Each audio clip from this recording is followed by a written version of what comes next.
All right. Good morning, good afternoon, and good evening, fellow pirates. This is Jimmy Bones, and I have decided to start doing some videos in which I speak with you about thoughts that I have. Some of you may have already seen my videos with the single ironclad hull taking on a myriad of targets, the 97 mining base, the Draconian subsector base, and the Draconian uranium base. Uh, if you've actually watched those, you'll see that the Ironclad is a beastly tank of a hull, and it was designed that way on purpose. I'm not sure how that's how that's going to affect the overall meta of the present targets. I don't know if they're going to upgrade them to make them more difficult or if they're going to add more targets. There was a discussion in times past of them creating higher sector threat levels to increase, the availability of targets, like adding the dub core and things like that. But I'm not really sure. But the Ironclad is a nasty beast of a ship, and I am absolutely in love with it. But that's not really the focus of this video. This video, I would like to discuss a little bit about the upcoming raid class, the siege class raid, which we have been teased a little bit by Kixeye, and what may or may not actually be viable holes for that class of raid. Okay, so um, if the upcoming raid follows the same sort of format as the last several, there's going to be several tiers of targets. Previously, they were, class S, A, B, and C, and now they're talking in terms of tiers, similar to the tiers of tech. And we all know that the premier holes for this raid cycle are going to be the Cannoneer, which was released as the ultimate prize for the previous raid, as well as the Ironclad, which was just released in the Ironmonger TLC. But there are going to be some other players that are not quite up to par with their tech, and they're using some more outdated tech, such as the Punisher and the Centurion. But I want to talk a little bit about each of these holes and what other holes might actually be utilized by the lower down players in order to maybe jump into the lowest tier of the raid to try to start catching up a little bit with the higher class of players. But let's start at the top, shall we, and discuss the various holes that are currently available. So again, the top two holes are going to be the Cannoneer and the Ironclad. And now these two holes play and they're designed and they play very, very differently. Much like the Hellwraith and the Tideseeker, which were both released for the same raid cycle to do different things. These two holes are released for the same raid cycle, and again, they do different things. The Hellwraith and the Cannoneer were very, very similar in their design, in that they were designed to be the skill-based hull. Okay, they have increased ballistic damage, increased ballistic range, increased ballistic reload, and building damage and wall damage buffs. Their defenses are okay. They're not on par with the Ironclad, which out-defenses it greatly. But they're not meant to play the same way. The Cannoneer is designed to be basically a sniper hole, kind of like the Hellwraith. You want to be on that extreme edge of the range, and you want to not be hit as opposed to soaking up damage. You want to avoid damage altogether. So, with that in mind, and knowing that there have been no weapons created specifically for the Cannoneer, let's take a look at what might be useful on the Cannoneer. Okay, so with the teasers for the upcoming raid that have come out, we know that there are going to be some stun traps that can be set off by your own ships that can stun the enemy but also stun your ships.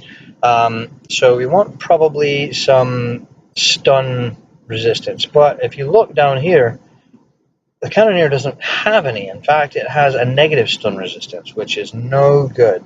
So we really want to make sure that we stay at range. The built-in range bonus for the cannoneer is 50% plus 50%. So let's say we take a cannon that has 50 range, like we'll say the railgun. Well, what you're going to do is you're going to automatically have 75 range units on this weapon. Okay, and that's a really good range, but that can still be boosted, and we'll discuss that in a minute. So we want to have that range, but we also want to have speed, okay, because we know that, again, because of these teasers put out by Kixeye, that there are going to be some slow-moving weapons that do massive amounts of damage. I believe it was described to be similar in speed to the cannons that you would find on a Hyperion.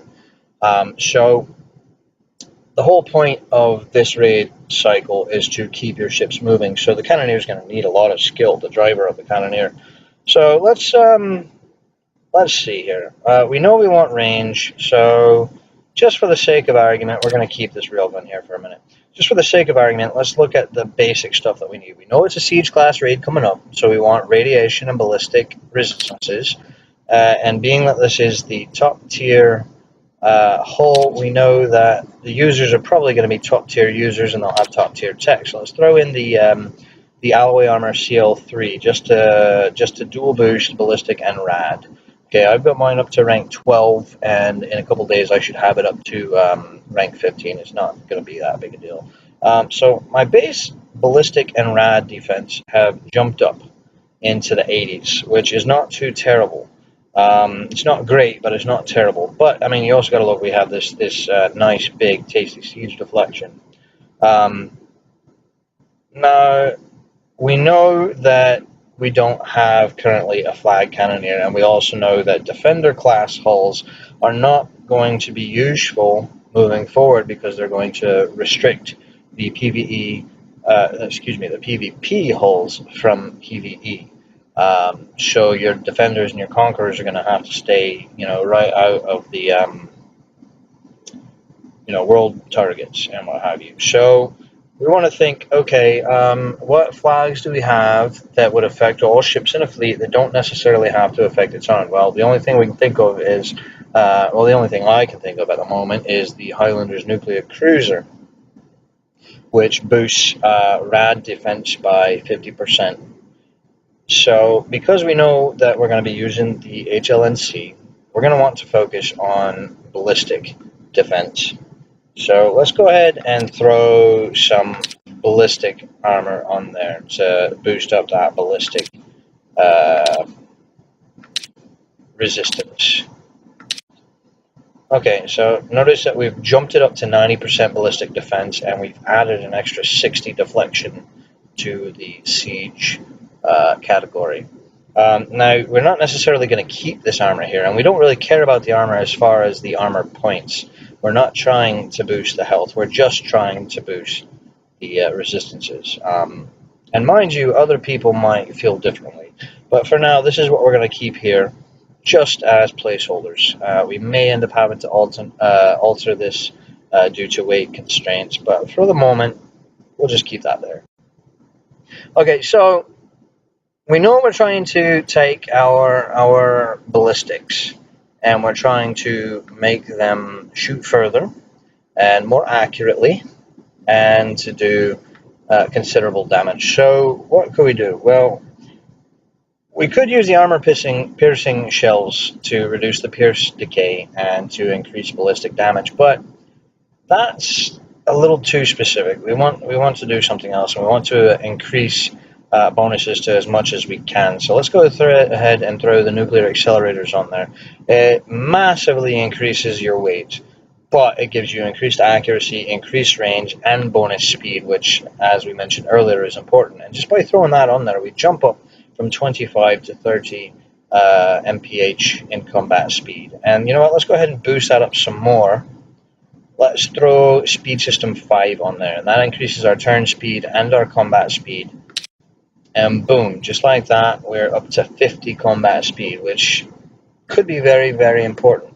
Now, I'm not saying this for sure, and at the time of this recording, we still haven't seen the preview servers, so we're not really clear on exactly what's going to go down with that, but we'll work on that later. So what other specials can we add that would be useful to this particular ship? Well, because this is a siege target, we know that we're only going to be facing turrets, not ships. So let's throw some siege battery on there. That increases our wall damage, even though we're not expecting walls at this point, but it's possible still. We don't know yet. But what we're really looking at in this case is the extra building damage and the built-in turret defense percentage. Now you'll notice that my percentages are a little low. I'm only rank 1 on my siege battery, and I know I've got a lot to do on that, but I'm focusing on things one at a time. That's just what's going on at the moment for me. Okay, so we have one more special slot. Now we could focus on increased offense, throw a siege targeting on there and massively increase our building damage more, or we could increase our ballistic damage. Frankly, I think if you had to choose between the two, you're probably going to want to go for one of the siege targeting setups, because the damage increase is just higher altogether. But, you know, I'd have to do some testing, and maybe other people would disagree with me, but I'd probably go with the siege targeting. Even though the weight percentage is higher, I think the damage output, the DPS, would be preferable. We could also look at the drum reloaders, which are great for increased reload speed. The damage increase is okay, but it's not anything to write home about. Another option is to increase its survivability by throwing in an agility system. So, you know what, let's throw that on there because we have no real stun resistance as is. And I know that some people, really want to address the stun resistance issue by throwing a different kind of armor on there, the stun resist armor, the D5 ST. I'm not real sold on the absolute need for that, primarily because we're not really facing, based on the preview, and this is conjecture, we're not really facing any sort of weaponry that would cause stuns. We do know about the stun traps, the cobra traps or whatever they're called, the serpent traps. I don't remember. It was something like that. So a skilled driver should be able to mitigate any issues that causes without the need for stun resistance. But the agility system, it'll help. It'll at least reduce a little bit of that stun and the slow. But really, what we're looking at is the evade bonus, which should help a little bit. I don't know. Maybe I'm not really solid on my understanding of evade. I understand that it interacts with accuracy-based weapons such as missiles and whatnot. I'm not really sure how it affects quicker things like cannons and what the like.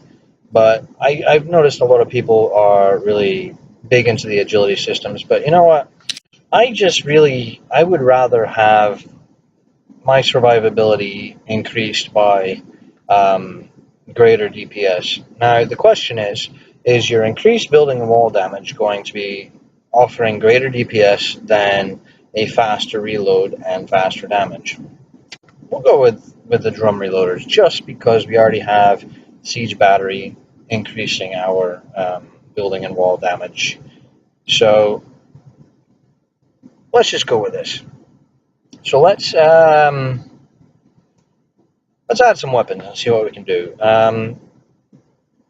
Being that this is a siege target, and if we base our builds on what we have seen in other existing builds, other existing targets, the buildings are going to probably be lumped together pretty closely. So a lot of people are thinking, well, let's use earth shakers, let's build up our speed, let's do some splash damage. But this is a sniper hole. This is a hole where you want to stay back as far as you can and do as much damage as you can without being hit at all. So let's stick to the 50 range weapons, which at the moment is the hammer cannon, the arbalest, the Mauser, the railgun D110, and the pack. I personally I like the arbalest. It does insane wall damage and building damage, but the problem is it's so heavy. It's so heavy. I think probably what we really want to do is throw some more railguns on there because we want to keep that range. And the railgun weighs half of what the arbalest weighs. Okay, and there are some people that are like, well, let's throw some packs on there because we want the proc. And I think that the pack is an amazing weapon. I absolutely love the pack. It is a wonderful weapon for the current map targets. I'm not sold on how well it's going to do against the upcoming raid targets. And after watching some testing done with an ironclad using only a couple of packs, it's not very impressive unless you have a whole build centered around the pack and its special proc, its secondary proc. So let's just fill this out with railguns and see how many we can get on there before it's too heavy.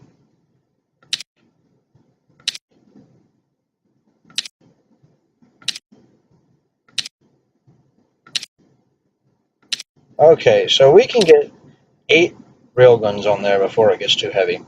Well, we know that these things are going to be probably tightly wound together, so let's replace a couple of these with the new Mauser, which actually the Mauser's heavier, so let's not do the Mauser. Let's go ahead and put the pack on there. Let's put 4 packs on this puppy and call it a day. It's still too heavy. Okay, so let's lower that weight some more by... Wow. It's not helping much now, is it? The problem that I'm having here is finding good weight weapon combination that also maintains an equilibrium of range, okay? Because we don't want to put 50 range weapons with 49 range weapons, because even with that boost, we're not going to get all the weapons firing at once. We're not going to get maximum DPS. So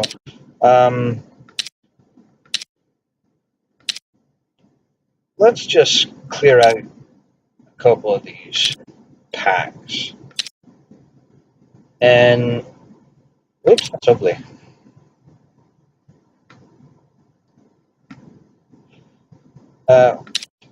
We'll clear out some of these packs.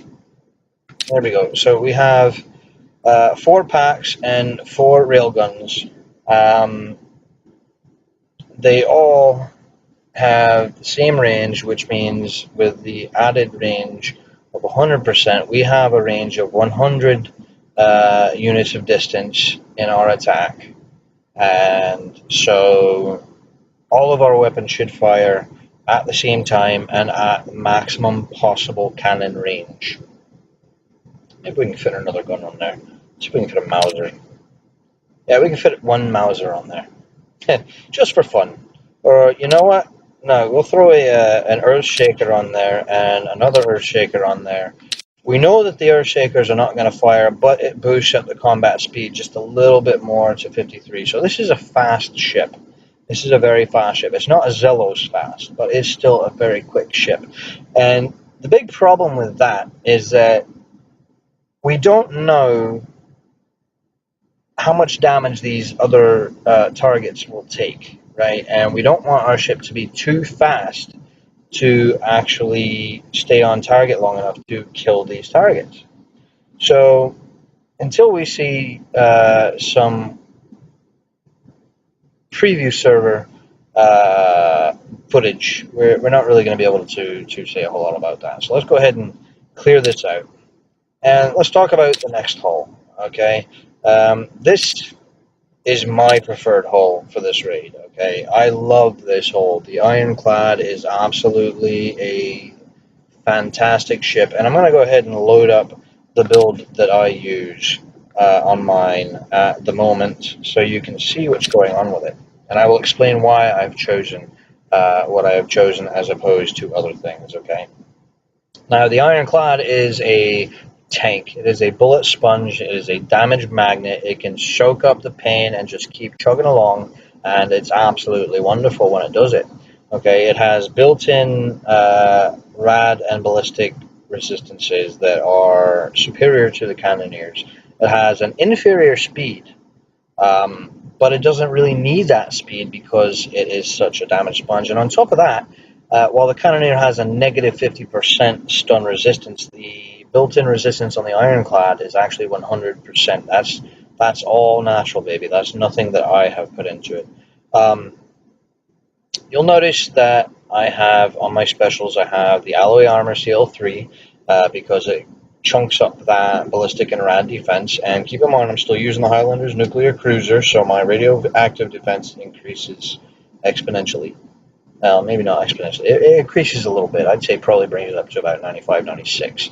That's just a guess, though. Don't quote me on that. Plus, I've added the defense of the siege battery, which gives the turret defense and the building and wall damage. And then I put the siege targeting on there for additional building and wall damage.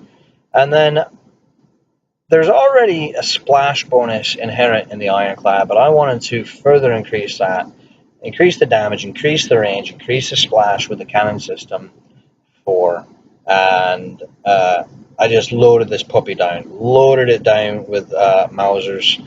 This is a gorgeous, gorgeous gun on a gorgeous, gorgeous hull. And if you have watched my previous videos, it just eats through dubs, eats through mines, eats through drac bases like it's nothing else. Now, I understand that the siege raid coming up is probably going to be significantly more difficult, particularly in the higher tiers. But this hull was designed to auto the tier 4 targets, so it's not that big a deal. But the damage output and the splash output on this is just, it's epic. It's magic. Okay, so this is a slow hull. It doesn't have the higher base speed that the Cannoneer does, so we absolutely really do need the speed system. And it's not so much for the movement speed, the combat speed. What we really need it for is that turn speed. It is an absolutely sluggish hull, and it needs to have a little bit of extra boost put on there. And since we're not using the nuclear accelerators, and some people want the nuclear accelerators for that extra speed and the extra damage and the extra accuracy, but I protest that. I contest that, saying that, well, given that this is a splash hull, we want to increase splash and increase damage on that. We don't really care about accuracy much because these are splash weapons anyway. So finally, in order to further boost the defenses, we put some D1C armor on there. Again, we don't care about the armor points. This thing takes a beating. We don't care about the armor. We just want that ballistic defense bonus. Okay, so moving on from that, for the players who have not actually achieved the the acquisition of the Cannoneer or the Ironclad, they'll probably end up using one of two other ship designs. Okay, your Punisher or your Centurion. And let me say this: the Punisher is to the Centurion what the Cannoneer is to the Ironclad, in my estimation. The Punisher is going to require more skill to drive, and it's going to be more of a sniper hull than the Centurion is. The Centurion is a bullet sponge as well, but it doesn't have one of the built-in mechanics that the Ironclad has that just further increases its utility. The Ironclad having the Bloodthirst ability, which further increases its defense, its reload speed, and its splash damage reduction. What the Centurion has that the Ironclad does not is built-in auras for splash reduction, so that's always in effect. So we'll look down at the Punisher, and there's not a whole lot to say about that. The Punisher is a nice ship. It is. Everybody loves the Punisher for one reason or another. So I'm just going to throw some stuff together and see what sticks. Yeah? See if we can improve upon our ability to work this raid in the tier 3, tier 4 level using the Punisher. Let's give it drum reloaders. Let's give it speed system 5. And let's give it siege battery. Okay, so throwing these on there, we can get a turret defense. Wow, the turret defenses. What's going on with that? Oh, that's right, I put the wrong one on there.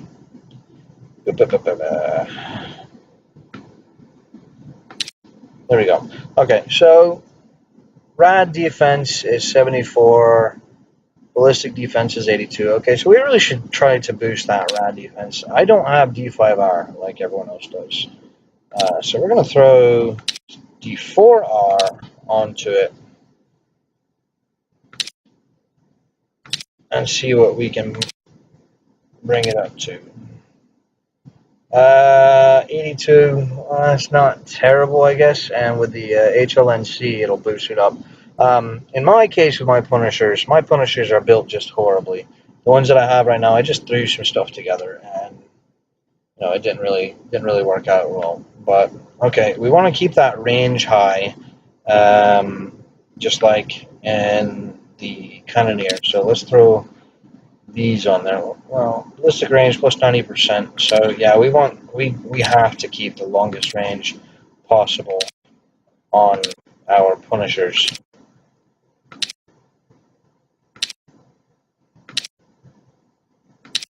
Let's see, what else can we fit some ARBs on there? I think we can.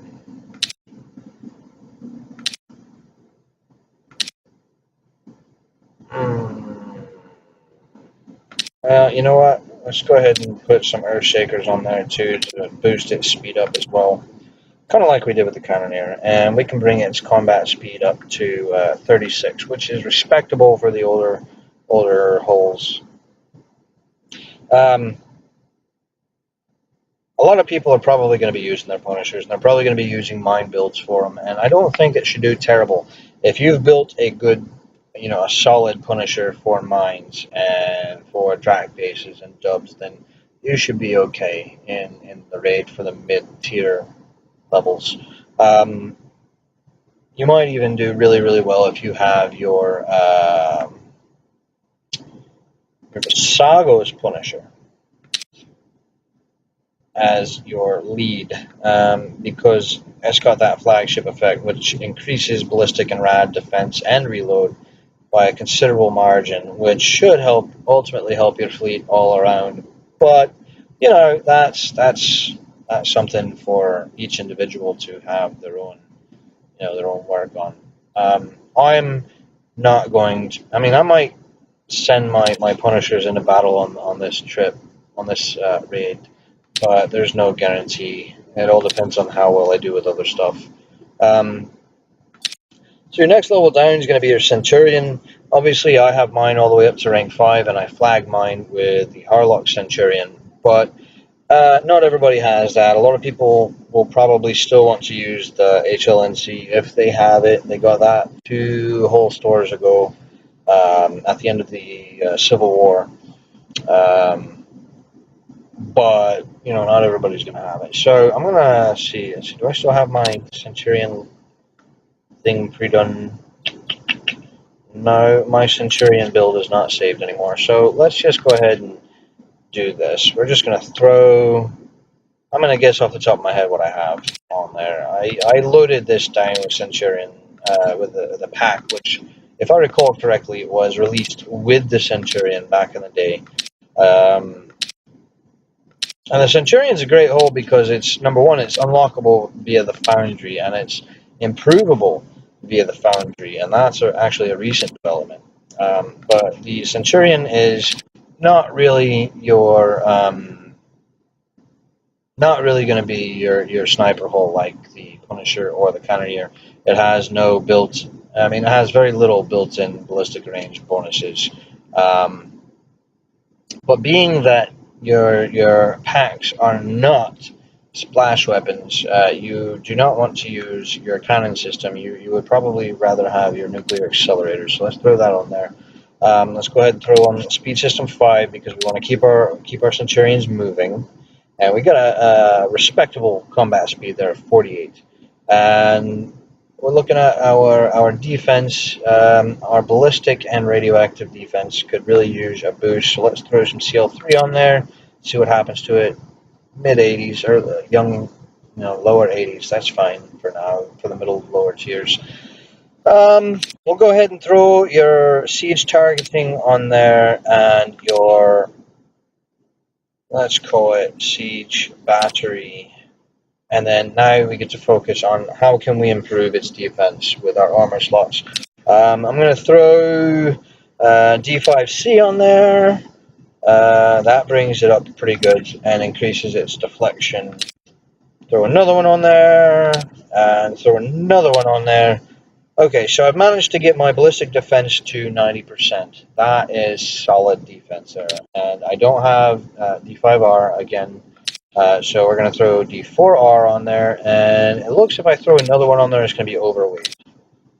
Yeah, it is. So let's drop down and put a couple of D3Rs on there, because we really want to keep the ballistic defense high, and we really want to keep the added siege deflection, that extra 60 siege deflection that comes with the D5C, because it just seems useful.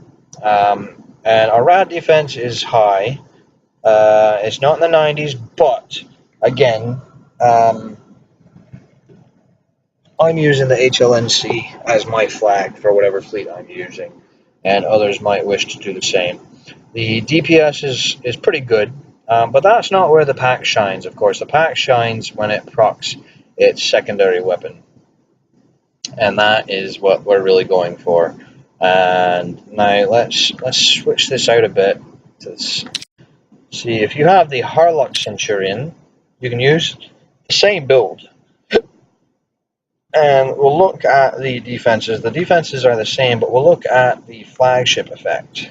Now, what does it do to every Centurion? It increases the speed by 15%, so it picks up speed a little bit, picks up that turn speed some, increases your firing speed because your reload's a bit faster, but it also adds additional ballistic and rad defense, and further increases that splash reduction that is already inherent to the Centurion hull. It's got that lovely aura. So when you've got all your Centurions bunched up, they're each boosting each other's splash resistance.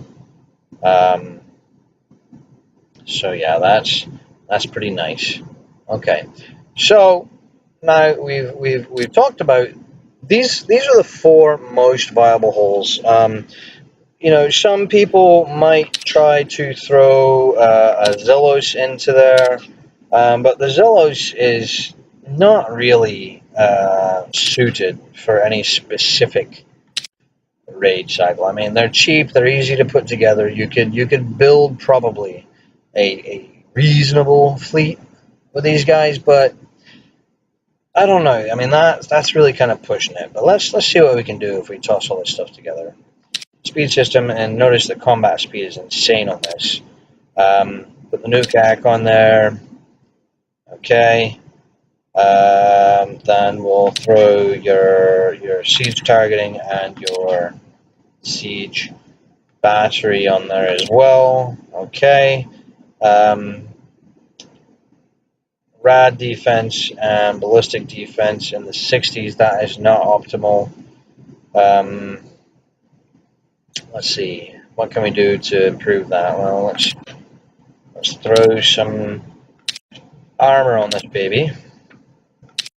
Now, where the Zelos shines is increased DPS overall, and it has a pretty tasty deflection stat. But okay, we got our ballistics to 81%. That's middling. And we'll go ahead and throw our Zinth Rad armor on there. Best we can do is 76, and with HLNC adding 50%, that's probably going to bring this to the low 80s. It's not really optimal.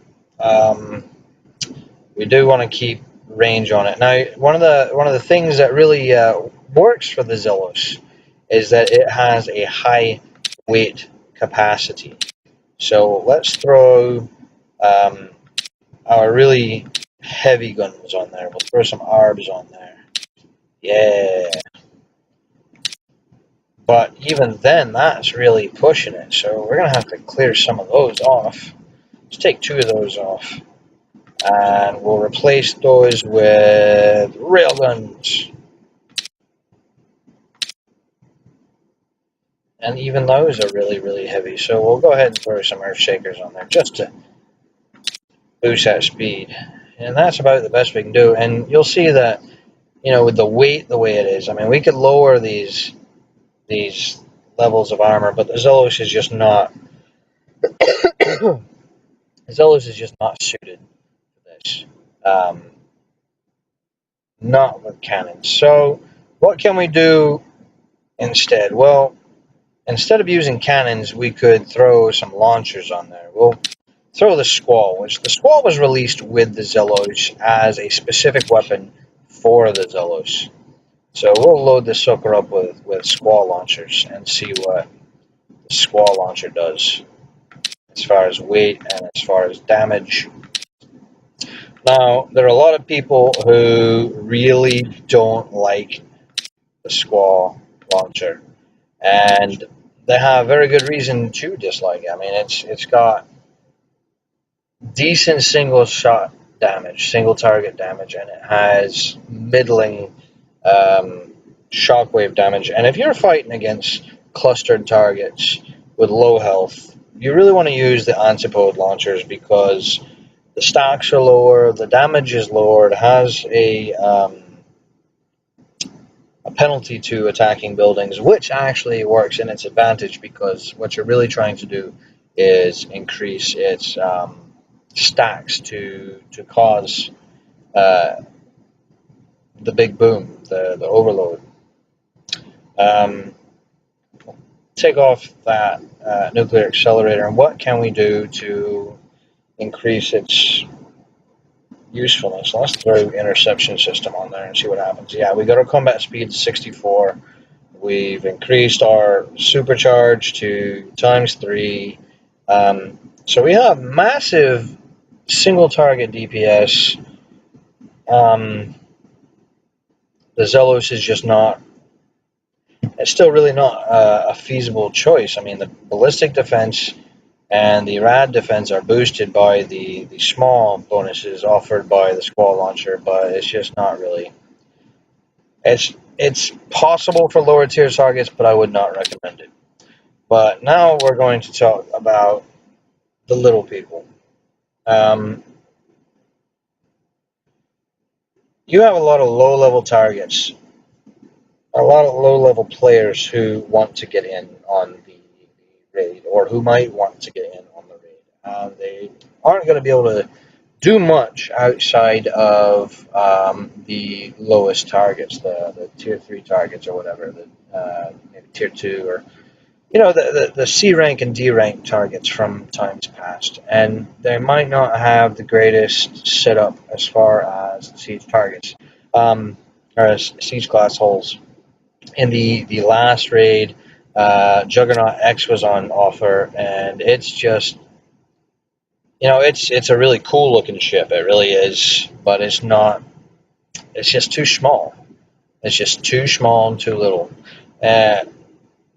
What most players have easy access to, or relatively easy access to, are the Crusader and the Templar. And these are both very similar ships. In the description, the Templar is actually supposed to be an improved version of the Crusader, but the problem with that is that the Crusader can be boosted through the Foundry and actually acquired through the Foundry, while the Templar cannot. The Templar has some increased, has some other bonuses which help it that the Crusader does not have, such as the the tactical aura, which increases defense. So, a cluster of Templars grouped together have a greater, defensive rating than, say, your Crusader does. But, eh. Okay, so let's look at the Crusader first. The people who have access to the Crusader probably do not have access to, like, alloy armor CL3 or, high level ballistic armor, high level radiation armor. So let's look at some of the stuff, and we'll look at these weapons and these specials and these armors that are no higher than tier 2 or tier 3 as far as tech level. So let's look at some weapons. Research weapons, these are all absolutely worthless in any sort of raid scenario. They just really are. They don't have enough DPS, they don't have enough range, etc., etc. But we can look at cannons that are available from blueprint drops on the map, or early level FM, like the crossbows. The crossbows are nice, and I really think that the crossbow is going to be our best bet for these guys, or possibly the siege cannon, but the siege cannon range is just really junk. So let's look at let's say the crossbow 2 is going to be probably the max weapon that a lot of the younger players or the smaller players are going to try to have available. We'll throw these crossbows on there and see how we look on DPS. Okay, that's decent damage. The built-in ballistic reload of the Crusader is nice. The concentrated fire system, if I recall correctly, what that means is that as a target continues to be pummeled by the ship, the damage is increased, or damage is increased when multiple ships fire on the same target. I'm not really clear on that. I never really used the Crusader. I played with the Templar for a little bit, but that's just because I just liked the way it looked. It was cool. The increased projectile speed is nice, and the increased ballistic damage is nice. But we're still looking at younger level player stuff. So let's look at some of these researchable specials. Well, let's put layered armor on there. That's going to increase your ballistic defense by a considerable amount, especially if you ranked it up in the retrofit lab at all. And for the lower tier targets, this is probably not too terrible. We'll throw, let's call speed system 3 on there, because that's probably what's available to a lower level target. That's tier 1. Let's go a little higher. Let's go speed system 4. That'll increase its combat speed, its turn speed, and its map speed, plus add a little bit of an evade bonus to it. What other boosts can we throw on there that might be available to a younger level player? Let's say the autoloaders. Oh, autoloaders are actually a nice tool for lower level guys, but so is the cannon system, and that's a researchable system. You could use the hardened barrels to increase the range by 35%, or you could. Oh man, that's a serious weight problem though. 60% plus 39%, so that's 99% increase if you use autoloaders and hardened barrel, or cannon system, which has the range and reload. Let's do that. That just seems like a better idea. What else can we put on there that's relatively easy to find for the lower level players? Probably one of your early siege bonuses. So we'll throw in a siege battery 2 and see what happens there. Okay, so with what we have here, we have a pretty decent and respectable ballistic defense, but the rad defense is still mediocre at best. So we're going to throw some rad armor on there. Let's go with D3R. Let's see what it does for us. And we bring our rad defense to a still unremarkable 69%. So, I'm not going to say that this is feasible in the raid. I'm going to say that if you try something um, in the lowest tiers with one of these, either this or say the Templar, and you only attack the lowest set, you might have a fighting chance of um, getting yourself some points and maybe increasing your ability to fight in the same raid moving on. But I cannot guarantee it, and I cannot be taken as uber knowledgeable. This is all just an exercise in interest. So let's go ahead and just consider this a discussion just for personal interest. These are my ideas. They're not well thought out. They're just off the top of my head, except in the case of the ironclad. The ironclad I have built um, with this build right here. The one that I have built already uses this build. This one here is actually in the oven. And given the FM, I should be able to speed that up some, and then I'll probably coin the finish. So I have two ironclads uh, flagged by the HLNC. I really think that, despite the Cannoneer being the penultimate prize for the previous raid, I really think the Ironclad is actually a superior ship for my playstyle at the very least. And I really recommend that anybody who has middling to decent subs or Tideseeker fleet should really at least try Prize Pack 1 of the Ironmonger TLC, because or the Iron Maiden, excuse me. The prize pack one, it's great, especially for medium level players, 50 or so. If you can get through that first prize pack, and it's not too terribly hard if you have seekers, it's manageable. It might be harder for the guys who just hit 50 or were not particularly prepared for the last raid cycle, but the Ironclad and the Earthshaker together are great. But the Ironclad alone is worth the time and effort. And the first prize pack, I believe you have 6 or 7 hours to complete it.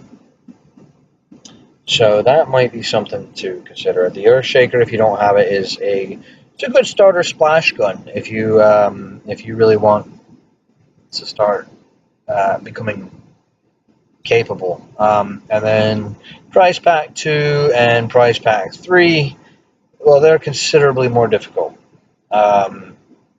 So if you're a lower level, though, I really, really, really encourage you to take on that Ironclad. It's just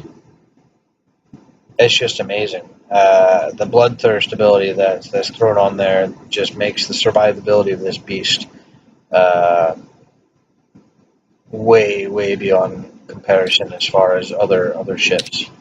So anyway, thanks for taking the time to listen to me ramble. I appreciate the views. I appreciate people listening to me. Nothing I have said in this video should be construed as expert advice. There are many people within the Battle Pirates community, particularly on the TFC page, who are more intelligent than I and more interested in getting into the details and intricacies of the game than I. Dragon Bane and Ronaldo, I don't really know his name pronunciation very well. Liam, um, BP Professor. There's a lot of people who really put time and effort into understanding the intricacies of the game, and I am not that guy. Most of my opinions are based on quick thoughts, simple thoughts, and I know other people think like me, and I'm not the expert, but if you agree with my thinking and you like the way I do things, then thanks. If you don't, well, let me know. That's fine too. Whatever. Just be nice about it. Um, anyway, You guys have a wonderful, wonderful day, and hopefully by the end of today, the raid preview will have gone on, and we will know a little bit more about what's going on moving forward. Yo ho!